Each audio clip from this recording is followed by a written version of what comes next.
questions. And I call the Honourable Leader of the Opposition. Thank you, Mr Speaker. My question is to the Prime Minister. Prime Minister, the Coalition has ruled out paying compensation to other nations for the effects of climate change. Will the Albanese government also rule out signing Australia up to compensating other countries as part of the deal being negotiated at COP27 in Egypt? Member for Hunter. The Minister for Climate Change will give the call to the Prime Minister. Order. Members on my left, the question has been asked in silence. Order. The Minister for Cyber Security. The member for Moreton. The Prime Minister will be heard in silence. And I give the call to the Prime Minister. Thanks very much, Mr Speaker. One of the things I won't do is, in front of a boom mic, make a joke about our island neighbour Australia. That's one of the things that I won't do. I won't do that. And I won't do that because I want to build good relations with our Pacific neighbours. And one of the things that we provided for in the budget for all there to see. Member for Hunter. And if the Leader of the Opposition wants to have a look at the budget papers, we've made it very clear that one of the things that we will do is provide support for our Pacific Island neighbours for infrastructure that needs to be dealing with because of the threat that countries like Tuvalu and Kiribati are experiencing. One of the things that we saw during the election campaign, Mr Speaker, was the Solomon Islands, and was front and centre of the campaign. The fact that Australia, unfortunately, has stepped back, and other nations with the strategic competition that's occurring in our region have stepped in. One of the things we need to be very conscious of is that climate change is indeed a national security issue. That is something that is recognised by the United States. It's something that's recognised by our other partners and indeed our allies. It's something that was recognised in the Quad Leaders meeting. The first thing I did as Prime Minister was get on a plane and visit Tokyo to meet with Prime Minister Modi, Prime Minister Kishida and President Biden. And there we spoke about the responsibility that we have as leaders of developed nations to engage in our region, in Southeast Asia, in the Indo-Pacific. So what we won't be doing, Mr Speaker, is trying to score a cheap domestic political point and at the same time— Order. Members on my left. And at the same time actually set back our international relations. So you can't say you care about strategic competition in the region whilst you continue with this sort of position. No wonder that Senator Wong has had to work so hard to restore Australia's standing in our region. Order. I give the call to the member for Higgins. Thank you, Mr Speaker. My question is to the Prime Minister. As the COP27 climate change conference gathers, what action is the Albanese government taking on climate change? Give the call. The member for Herbert. The House will come to order. The member was heard in silence. The Prime Minister will be heard in silence, and I give him the call. Thanks very much, and I thank the best ever member for Higgins for her question. Can I say this, that the COP27, the UN Climate Change Conference, has begun at Sharm el-Sheikh in Egypt, and it will sit for the coming fortnight. And it sits in a context where it comes after the hottest decade on record. And indeed, the past 8 years are on track to be the 8 warmest on record. Think about that. Every one of the 8 hottest years on record is the last 8 years. The last 8 years. And what we've seen, of course, not just the impact of this with the devastating floods in places like Pakistan. We don't actually have to look offshore. We can look here at the increased number of extreme weather events and the increase in the severity of them. Just before question time, I was speaking to the member for Riverina about Forbes in his electorate that we visited just a couple of weeks ago. We visited as the flood waters were going down. Now they've gone up again, and fortunately for the people of Forbes who've done it so tough, they've gone down again. I visited just a week ago Lismore with the New South Wales Premier, where we're actually having to buy homes to move them out of the floodplain because people do not feel safe in those communities. We've had the devastating bushfires, including in areas of rainforest that had never burnt ever before. And we have the Secretary of the UN say last night, the science is clear. Any hope of limiting temperature rise to 1.5 degrees means achieving global net zero emissions by 2050. But that 1.5 degree goal is on life support and the machines are rattling.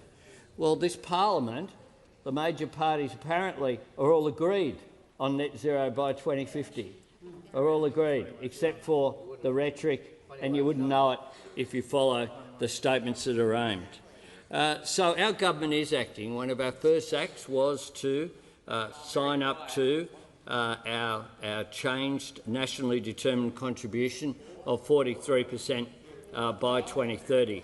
We've enshrined in law net zero by 2050, and we're investing in renewable energy. Climate change is a challenge for our generation, but it's also a challenge that we need to work with the rest of the world on. Order. There is far too much noise on my right and my left, and I give the call to the member for Moncrieff. Thank you, Speaker. My question is to the Prime Minister.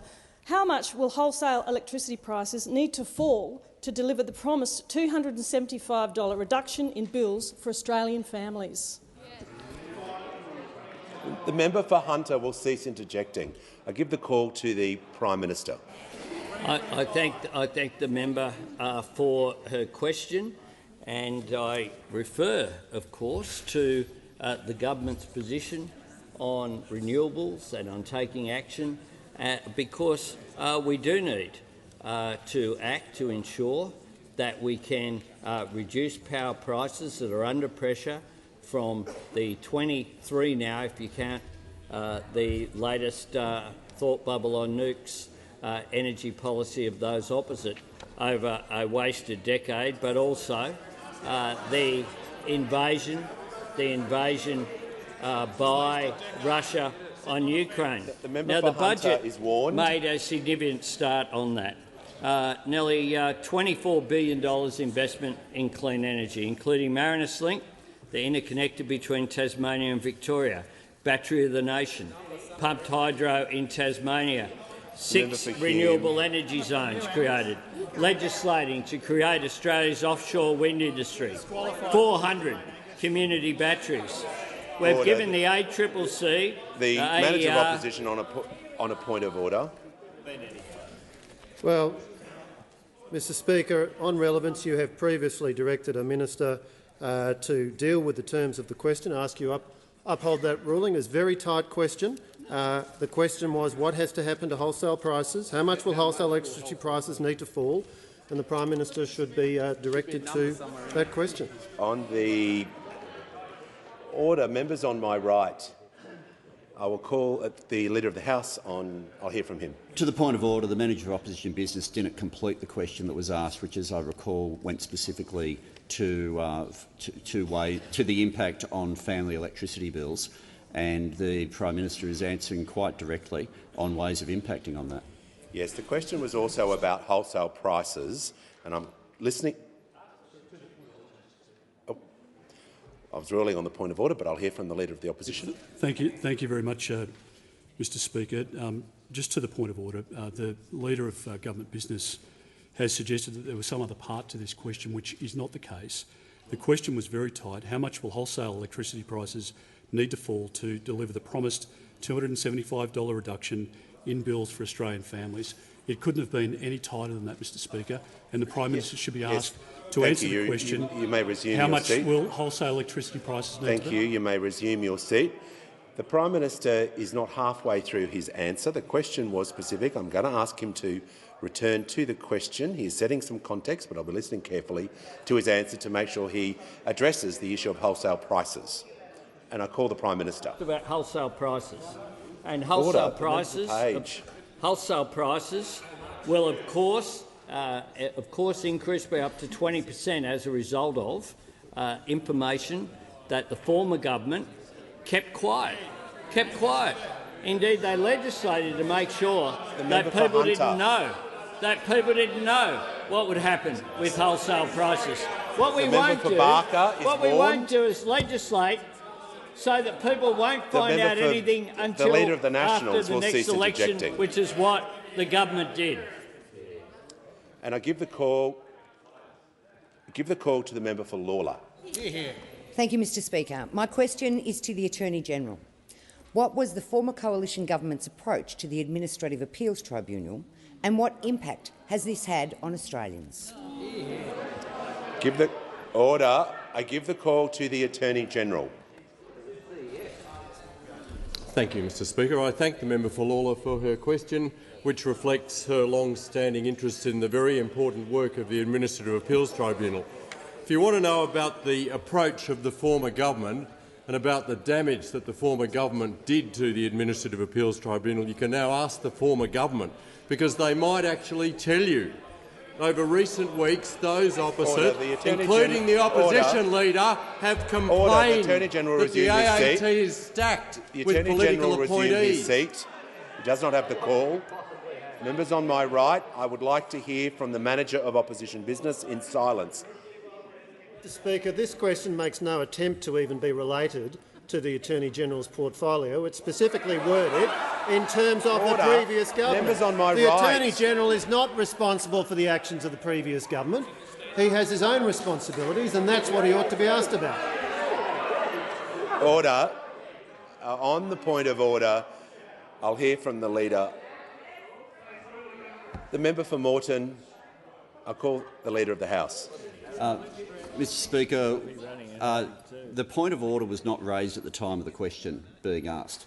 We're now well into the answer. The only point of order would be if he was being relevant to it or not at this point, and he's clearly being exactly relevant to what was asked. The Attorney-General is being relevant. He does have responsibility for the AAT, but order. I will listen to his answer carefully to make sure it relates to the question.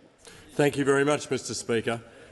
Over recent weeks, those opposite, including the opposition leader, have complained that the AAT is, his words, stacked with political appointees who can't be trusted to approve warrants for the proposed new National Anti-Corruption Commission. Those opposite appear to have no sense of irony at all. According to the opposition leader, the members of the Administrative Appeals Tribunal lack the independence and requisite level of oversight and intellect to perform the important role of approving warrants, even though, as Minister for Home Affairs, this same Leader of the Opposition dramatically expanded the role of AAT members in issuing warrants. For the benefit of the Opposition Leader, yes, the AAT is stacked with political appointees, and that's because he and his colleagues spent almost a decade stacking the AAT with political appointees. They are attacking their own miserable record. The Opposition Leader and his colleagues are now openly admitting what many of us have been saying for years. The modern Liberal Party cares so little for vulnerable people who rely on the AAT that they are happy to stack it with Liberal cronies, almost 90 Liberal Party cronies at taxpayers' expense, many of whom they knew were not up to the job. Each year, tens of thousands of Australians rely on the AAT to independently review decisions made by Commonwealth departments and ministers that have major and sometimes life-altering impacts on their lives. Those opposite do not care about those Australians. Those opposite have never cared about those Australians, and they never will. And just yesterday we heard some more troubling revelations about the internal culture of the AAT after almost 10 years of Liberal Party stacking. 17 current members of the tribunal have faced bullying, discrimination or harassment complaints since the 1st of July 2016, and one of those members has had at least 5 such complaints made against them. That is completely unacceptable and is yet another problem that our government will have to address. The Liberal Party of Australia deserves to be tarnished forever for the legacy of this uniquely disgraceful exhibition of political cronyism, which has come at enormous cost to taxpayers, to the AAT and to Australia's system of administrative law more generally. Order. The House will come to order so I can hear the member for Curtin in silence. I give her the call. My question is for the Prime Minister. Australia has a history of complex industrial relations regulation, and the multi-employer bargaining part of the Secure Jobs Better Pay Bill is making many employers very nervous. Wages will not increase if businesses and their employees have to navigate an even more complex wage-setting system full of unintended consequences. What does the government think is more important, getting this bill passed urgently or getting it right? I'll give the call to the Prime Minister. I thank the member for Curtin for her question and for her engagement constructively with the government. We had a meeting earlier today in which these issues were canvassed and raised, and I'm always happy to meet with members of the crossbench, as I am with anyone in this parliament who has serious policy issues to raise. The fact is that the government that I lead was elected with a mandate to increase people's wages. We went to an election and can't have been clearer. And we also can't have been clearer either in a speech I gave to the Australian Chamber of Commerce and Industry in Sydney during the election campaign. I spoke about the need to get bargaining operating effectively. I spoke about the fact that productivity was flatlining over a considerable period of time, and that, as the Reserve Bank Governor had indicated, that we had a circumstance whereby wages just simply weren't keeping up. And that was actually holding back the economy. That's a constraint on the economy. Now, what we've been doing with the industrial relations legislation is making sure that we consulted not just during that period, not just after we came to office, but at the Jobs and Skills Summit, in the lead-up to the legislation being moved by the Minister for Workplace Relations, and then during the inquiry that's taking place into the legislation, and also prior to the legislation being debated in this chamber. And as a result of that consultation extensively, there are a range of amendments that will be moved by the government. We do want to make sure that we get this right, but we also want to make sure that wages get moving, because we understand the pressure that family budgets are under, and we understand that you can't have a circumstance whereby, particularly, it is feminised industries, our cleaners, our childcare workers, our aged care workers, our disability care workers, the heroes of the pandemic who deserve something more than our thanks. They deserve an increase in their wages. And that's why what our industrial relations legislation is aimed at doing, working effectively, constructively with the business community, consulting with COSBOA, ACCI, the BCA, the Australian Industry Group, and anyone else who wants to engage with us on that legislation. So I would encourage the member and other members to contribute constructively to it. We're certain that we'll get it right, and we're certain that we'll get it done. I'll give the call to the member for Macon. Thank you, Mr Speaker. My question is to the Deputy Prime Minister.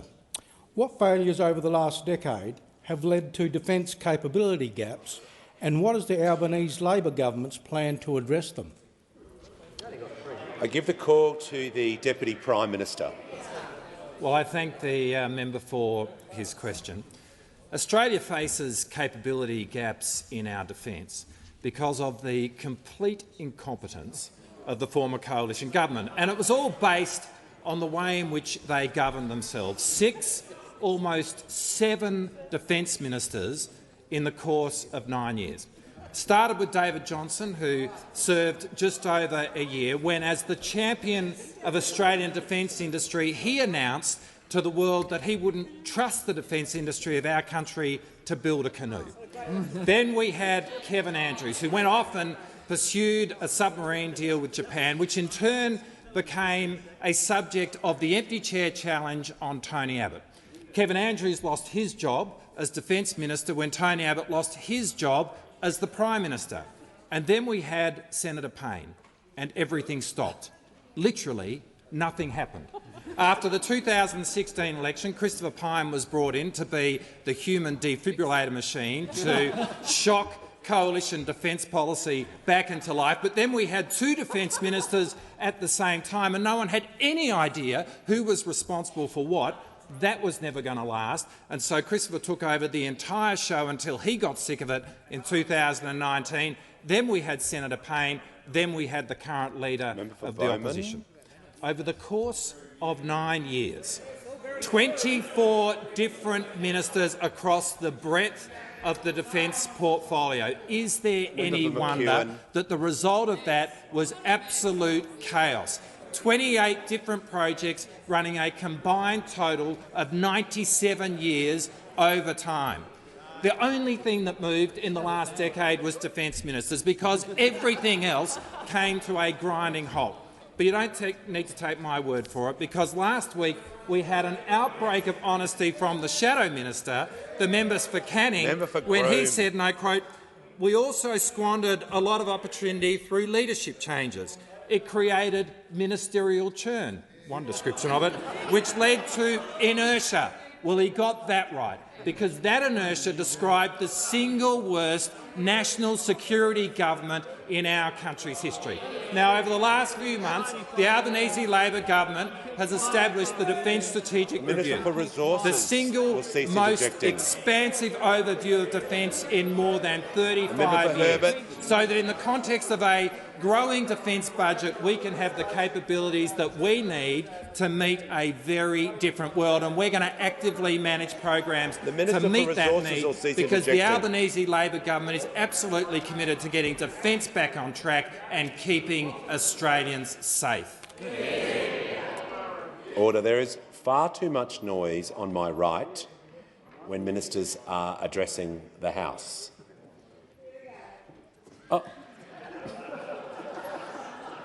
Including the Minister for Indigenous Australians. And I give the call to the member for Hume.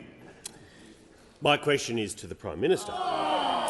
Before the election, the Prime Minister promised Australians cheaper mortgages.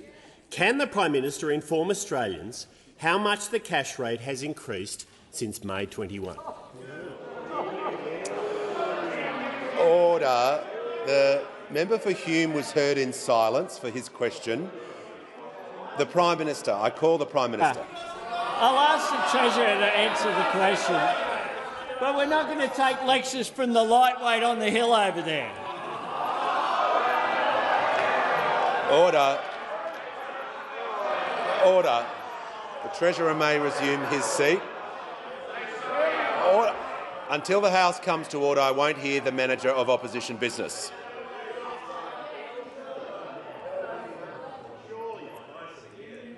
I call the Manager of Opposition Business. Well, Mr Speaker, that is clearly unparliamentary language, and he should be asked to withdraw.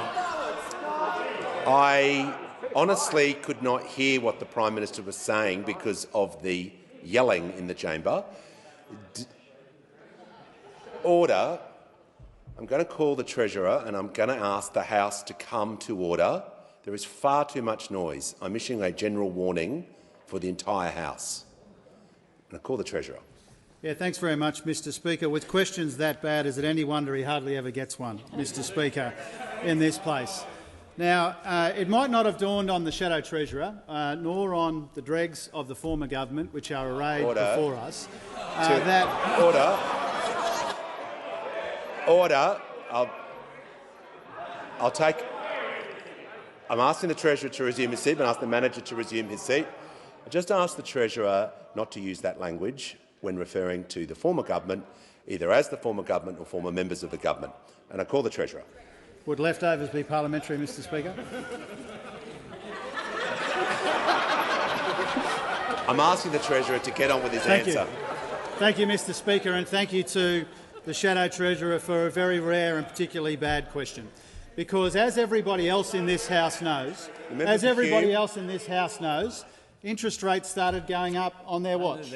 And interest rates started going up for a range of reasons, from the extraordinary lows that they were at 0.1%, and they're currently at 2.85%, as every member of this House knows, except perhaps the Shadow Treasurer.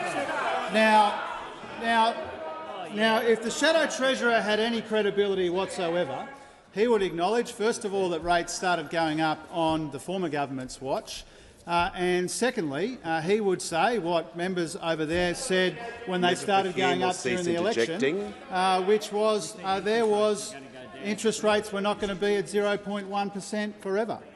And so what we've done, Mr Speaker, and one of the reasons why we're proud of the budget we handed down 2 weeks ago, and the Shadow Treasurer won't ask me any questions about the budget that was handed down 2 weeks ago. But what we did in that budget was we made sure that we weren't making the inflation problem worse. In fact, we showed remarkable spending restraint, real spending growth was flat, we banked the upward revenue revisions, and we invested in the supply chain issues which were pushing inflation up in our economy. And that's why I was asked about interest rates. The member for Hume will cease interjecting, otherwise I won't call the Manager of Opposition Business. The Treasurer may resume his seat. The Manager of Opposition Business, and I'd ask him to state the point of order. On relevance, very direct question. Australians were promised cheaper mortgages. That was your promise. What are you doing about it? Yes, and the Treasurer is referring to interest rates, which in my understanding is linked to mortgages. So I call the Treasurer. Well, you're already far ahead of the Shadow Treasurer, Mr Speaker, if you make that link, and far ahead of the Manager of Opposition Business. Because the point that I'm making, Mr Speaker, is that the budget we handed down 2 weeks ago was aimed fairly and squarely at this inflation challenge in our economy, which is pushing up interest rates. Inflation was a problem before the election. Interest rates were going up before the election. They have absolutely no credibility if they won't acknowledge that. I give the call to the order. I give the call to the member for Hasluck. Thank you, Speaker. My question is to the Minister for Aged Care. Aged care workers have long been underpaid for work that they do in support of our most vulnerable people. How important is the Fair Work Commission's decision toward these dedicated workers a pay rise? Good question. Give the call to the Minister for Aged Care and Sport. Well, I thank the member for Hasluck for her question. This pay rise is vitally important because it will help us recruit and retain the staff that we need to reform a sector left to ruin by those opposite. A wage rise for aged care workers isn't just the right thing to do, it is the smart thing to do, because the National Skills Commission's own analysis tells us that by a pay rise of 10% going to aged care workers, we will halve the staff shortages that we have in aged care by 2052. Not just the right thing to do, but the smart thing to do. It was a crippling problem. There's a deserving solution, and still the Morrison government did nothing. And they did nothing for years and years and years. Aged care workers were left to languish, earning less than they would have earned stacking shelves at the supermarket. They were left to languish without hope of a pay rise. They were left to languish without any kind of respect, and they were left on the front line of COVID without adequate protection. And like the PM says, they don't just deserve our thanks, they deserve a pay rise. And now, for some aged care workers, after literally decades in the job that they love, they are about to crack the $30 an hour barrier for the very first time. And it's not just those of us on this side of the House that are applauding Fair Work's decision. Aged Care Community Care Providers Association Chief Tom Simonson said this substantial move was a step forward towards long-lasting reform that provides a higher quality of care for older Australians, enabling them to live their best lives. Stuart Brown partner, Grant Corduroy, said the pay rise would encourage people to join the aged care sector. While Bupa Villages and Aged Care Australia Managing Director Andrew Kincaid said the decision was an important first step towards recognition of the critical role our aged care workforce plays in caring for our elderly. Now, Mr Speaker, despite those opposite, despite their newfound concern for the state of the aged care sector, a concern that they looked inside and discovered with themselves on or around the 22nd of May by my observation, do not think that workers deserve a pay rise. They do not want workers to earn more. Matthias Cormann belled the cat on that years ago, and the Shadow Treasurer was good enough to reconfirm this recently when he said the quiet part out loud. So those opposite, when they were in government, refused to make a submission to the Fair Work Commission to support a pay rise for aged care workers, and they rushed through changes that scrapped the Aged Care Workforce Compact that would have seen a pay rise for aged care workers. It was one of the very first things that they did. They suspended standing orders. Such was their giddy rush to cut pay rises for aged care workers. It was foolhardy, it was cruel, and it was short-sighted. And aged care workers judged them for their actions then, not what they mumble now. Yeah. So I want to thank those staff, the union members in the sector who fought against them for this interim pay rise that they so thoroughly deserve. The Minister's time has concluded. Give the call to the Leader of the Nationals. Thank you, Mr Speaker. My question is to the Minister for Climate Change and Energy. How many gigajoules of gas supply will be lost to families and small businesses because the government cut $50 million from gas investment projects? Call to the Minister for Climate Change and Energy. None, Mr Speaker, but I welcome a question from the opposition about gas, because these are the guys who promised a gas-led recovery. Remember that? What they left was a gas-led bin fire, Mr Speaker, a gas-led bin fire, because on the day that our old friend, the member for Hume, announced a gas-led recovery, the price of gas was $4.20 a gigajoule. The gas-led recovery went so well, but by the time of the election, the price of gas was $34.75 a gigajoule. Well done, Angus. Order. Give the call to the member. I give the call to the member for Blair. Thank you, Mr Speaker. My question is to the Minister for Early Childhood Education.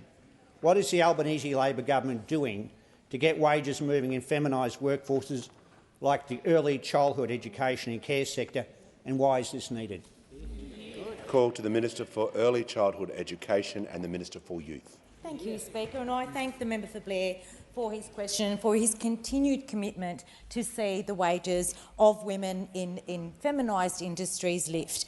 Mr Speaker, you won't hear anyone on this side of the House say that deliberately keeping wages low is a centrepiece of our economic agenda. Yeah. This government went to the election with a commitment to lift wages, and in just 5 months of being in office, we've already made progress to get wages moving. We've supported the Fair Work Commission to lift the minimum wage, including the Children's Services Award by 4.8%. We've committed to decreasing the gender pay gap across a number of industries, including early childhood education and care, where 90% or over 90% of workers in that sector are women, Mr Speaker.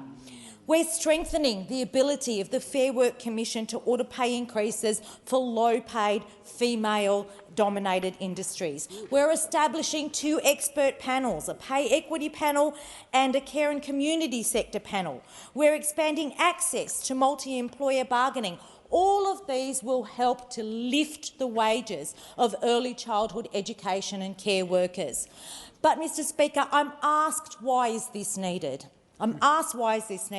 For one thing, we know that those industries which are female-dominated have been for too long in this country undervalued and overworked. And I commend the Minister for Aged Care and the work that she has done on increasing the wages for aged care workers. It is a demonstration of this government's commitment to pay equity for the feminised sectors, like early childhood education and care.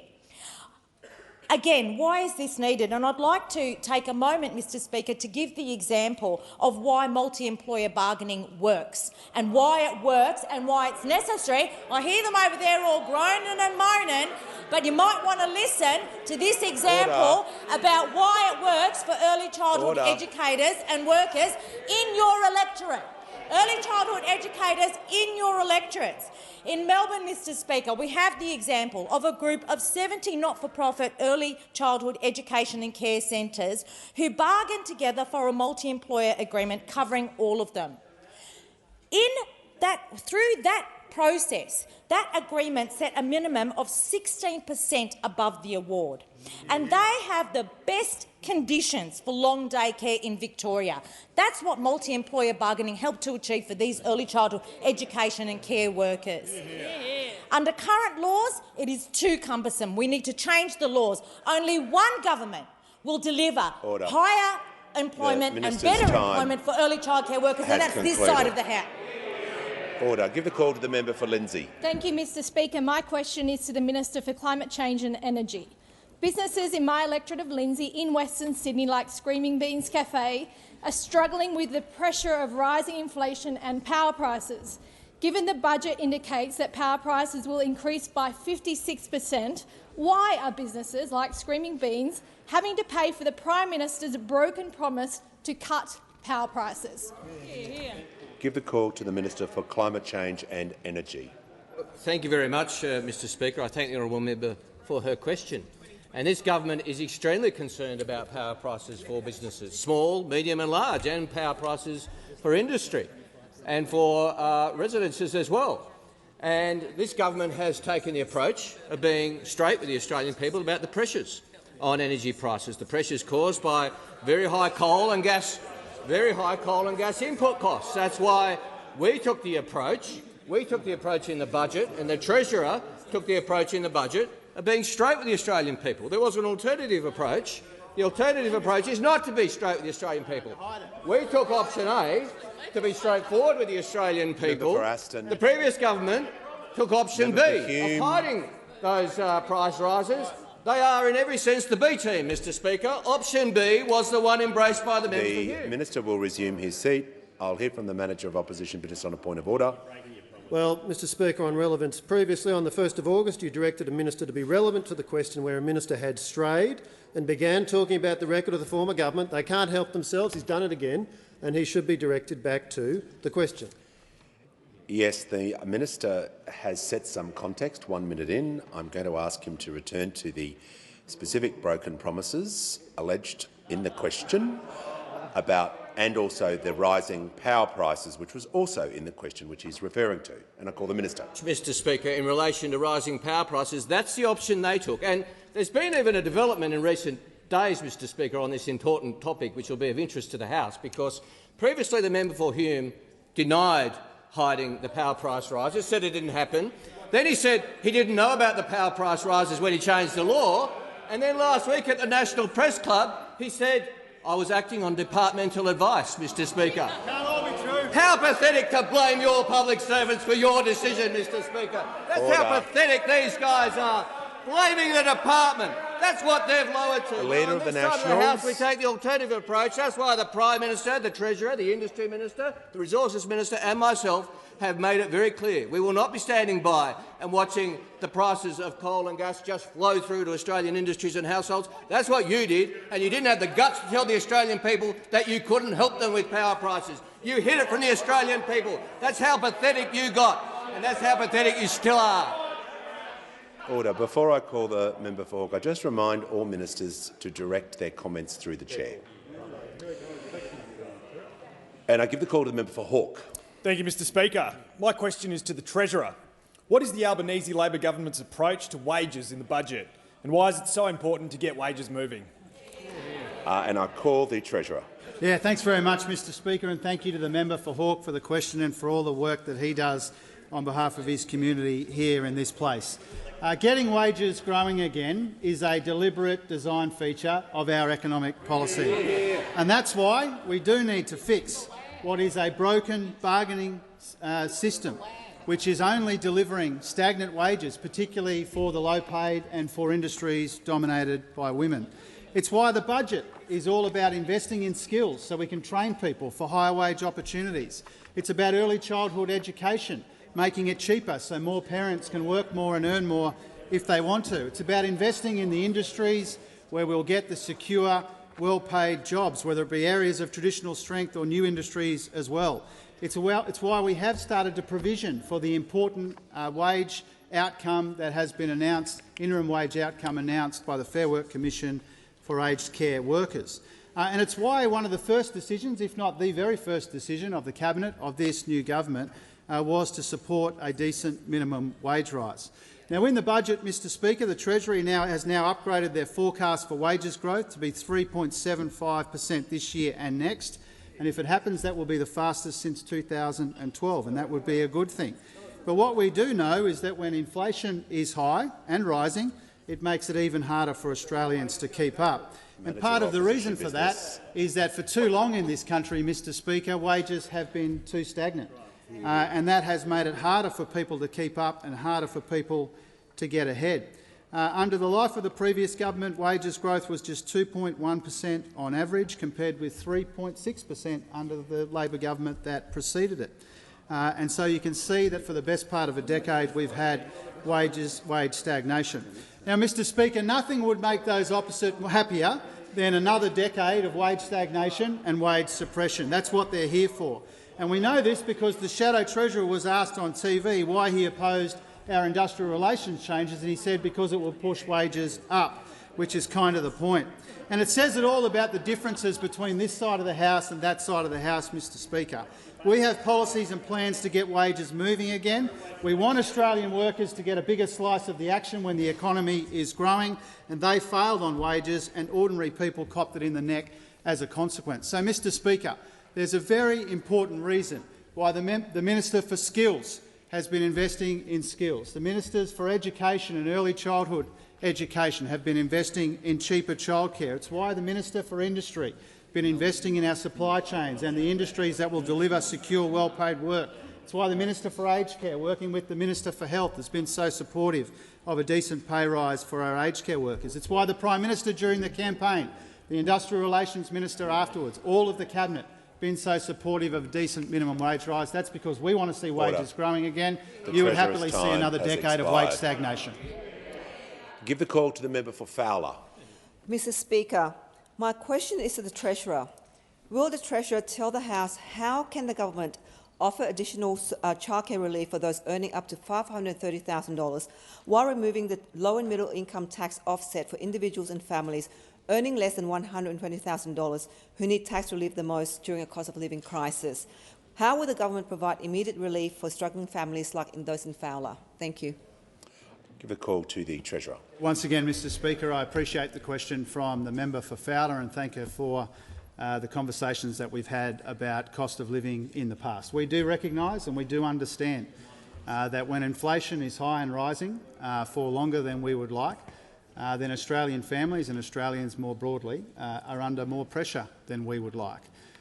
When it comes to the low and middle income tax offset, that was a decision taken by our predecessors to end the LMITO, and that has ended. That's a decision that my predecessor, former Treasurer Frydenberg, made very clear. What we have tried to do in the budget and what we have done in the budget is to provide cost of living relief to your constituents and to all of our constituents in a way that doesn't add to inflation in our economy. We recognise that the reason why real wages are going backwards is because inflation is too high for too long.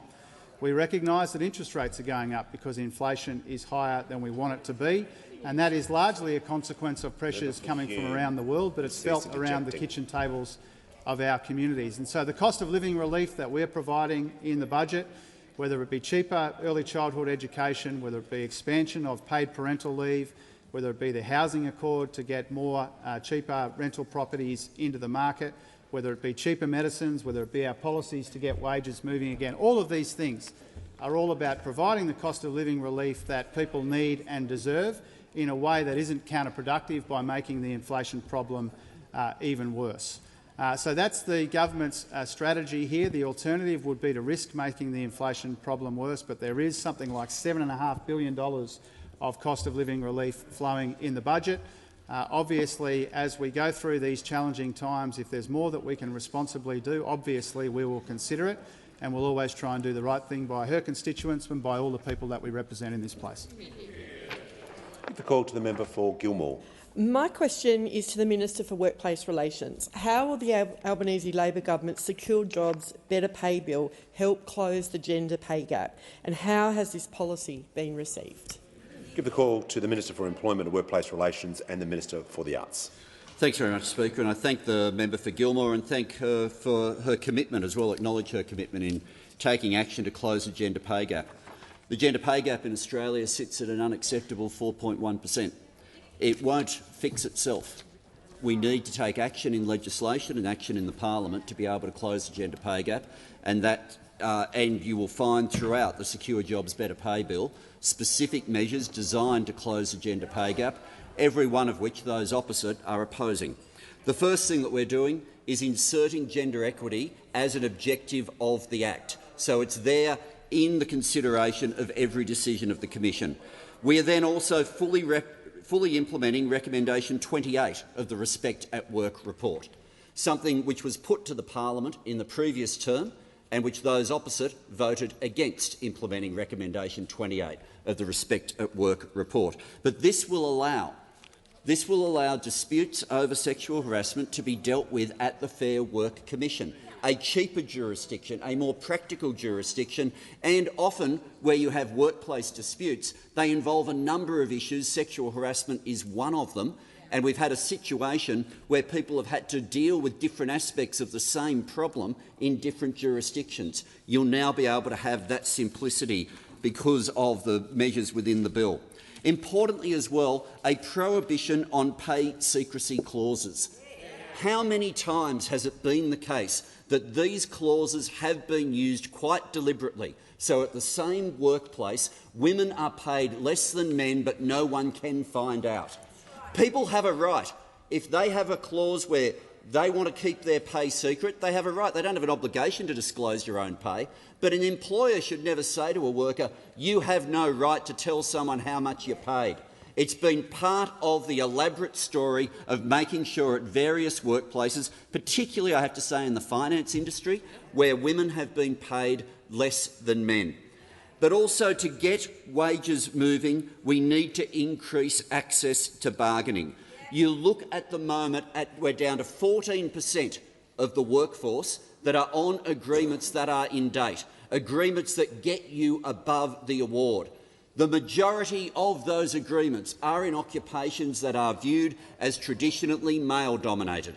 A minority are in jobs that are traditionally female-dominated. The current bargaining system won't deliver pay equity, and the rules there need to be changed. In terms of complexity, we are using 3 streams which already exist for multi-employer bargaining, but getting rid of the complexity so that they can be available and we can move to close the gender pay gap. Give the call to the member for O'Connor. Thank you, Mr Speaker. My question is to the Prime Minister. Can the Prime Minister please explain why NDIS workers and soldiers will be subject to the National Anti-Corruption Commission, but union officials exercising a power under a law of the Commonwealth will have a specific exclusion?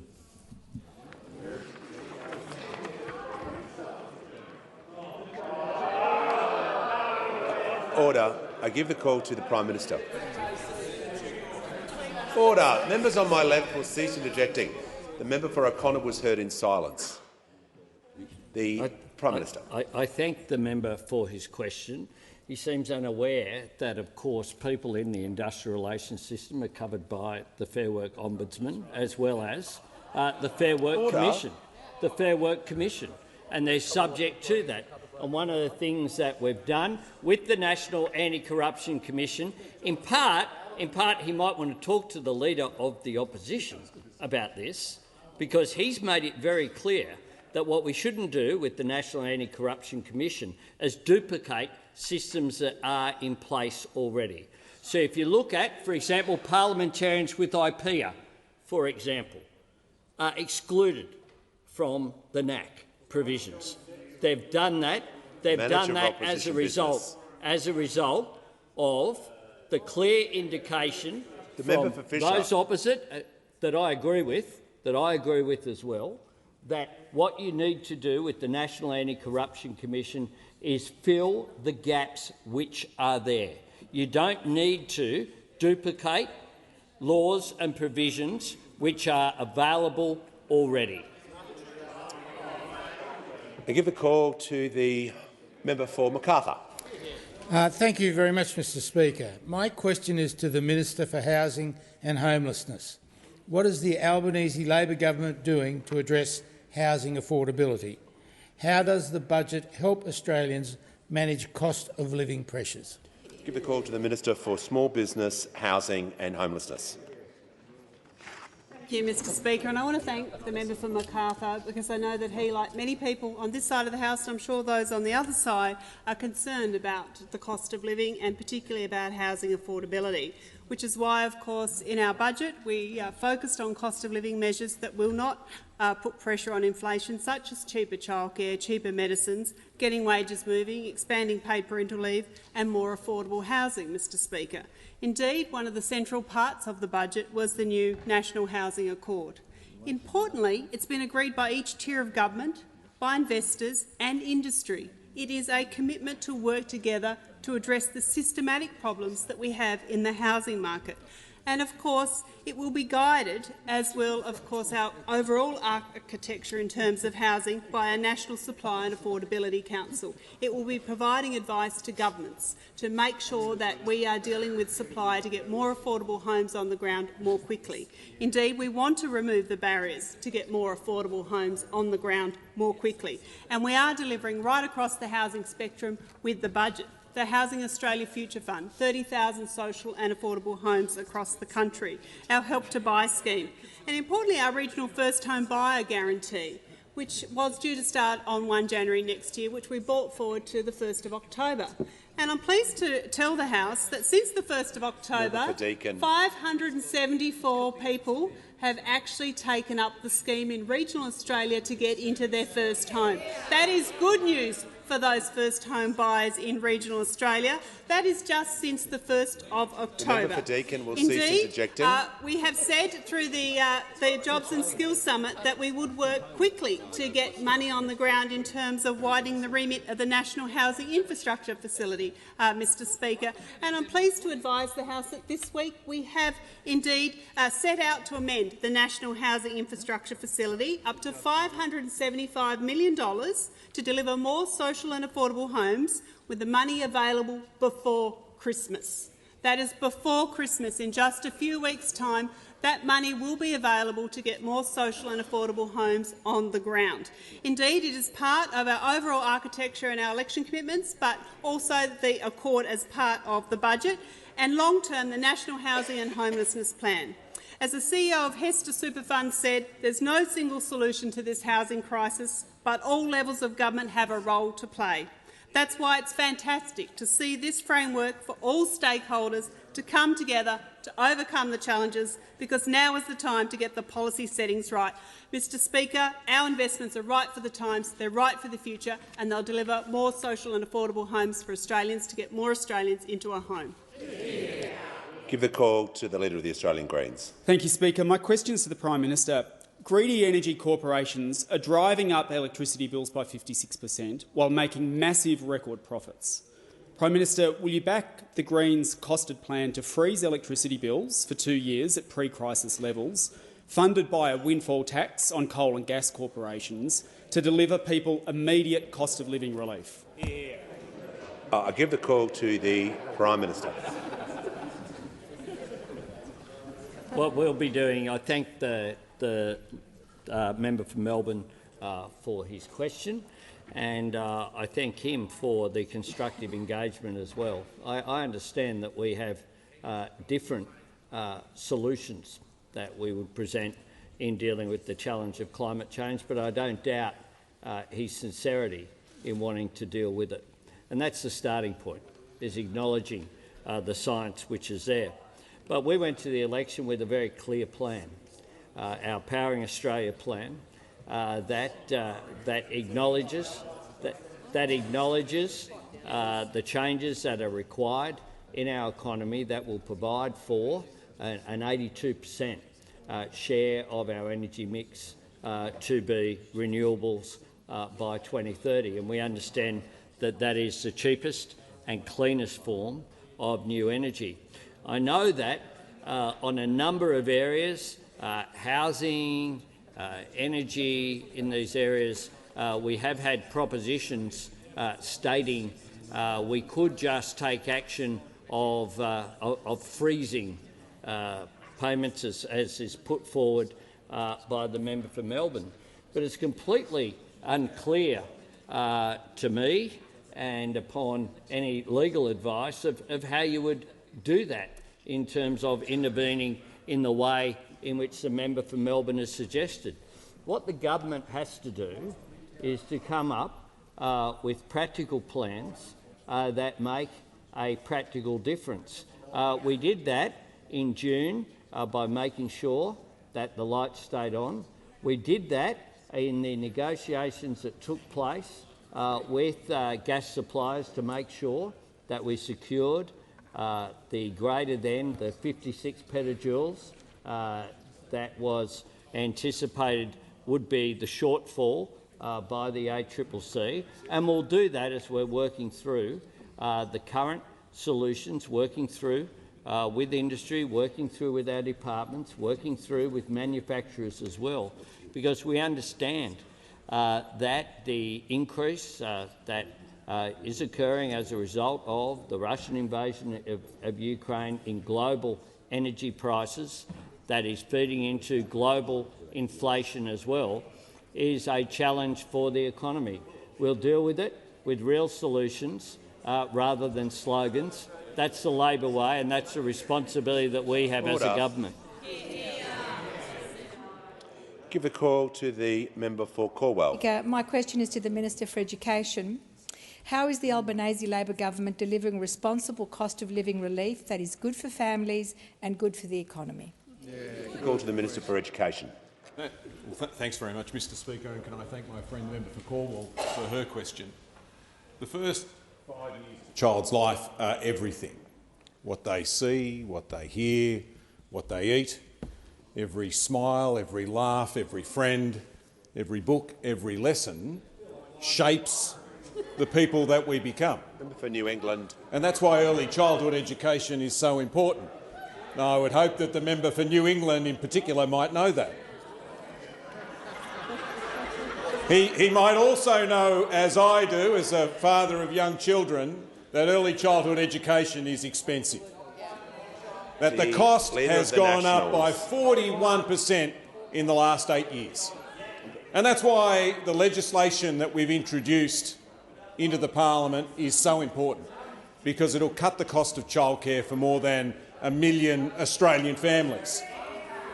For, on average, 6,000 families in each and every electorate represented in this parliament.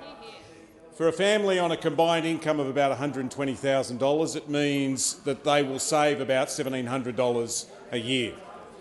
So it's good for children, as the member for New England knows. The Nationals will cease interjecting. It's good for mums and dads, as the member for New England knows.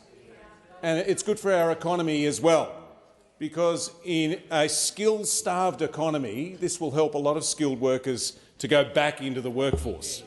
According to Treasury, the equivalent of up to 37,000 extra full-time workers. It's why our cheaper childcare legislation has won such widespread support. Good Start have called it groundbreaking.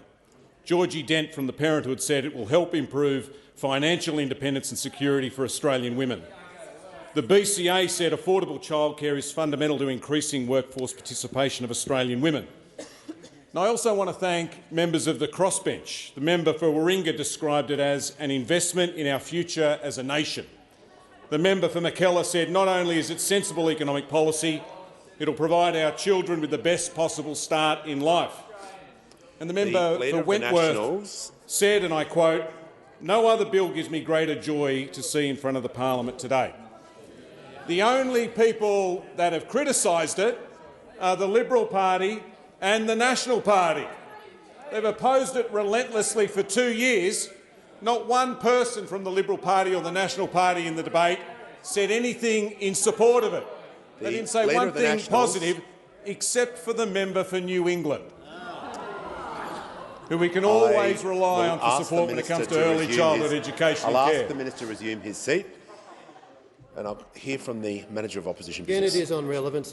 The question had nothing to do with this government, with the record of this side of the House, and he's strayed again into the former government's record. I suggest he should be directed back to the question.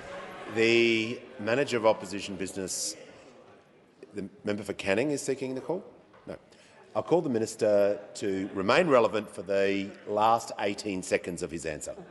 Thank you, Mr Speaker. So you might ask, why are they voting for it? Well, maybe it's because only 30% of Australian women voted for them. And they're afraid if they vote against this, then the same thing will happen to them again. Call the member for Canning. Thank you very much, Mr Speaker. My question is to the Minister for Defence. The Prime Minister said he doesn't want duplication in the National Anti-Corruption Commission. Why is the ADF included in the National Anti-Corruption Commission, but senior union leaders are not?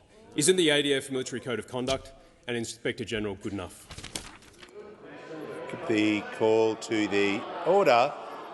Members on my left, the member for Canning was heard in silence, and I'd ask the same respect to be shown to the Minister for Defence. Thank you, Mr Speaker, and I thank the member for his question. Member for Deakin. The military tribunals have their important role to play. The government has committed to producing an anti-corruption commission which is going to be robust in accordance with the commitments that we took to the last election. Order.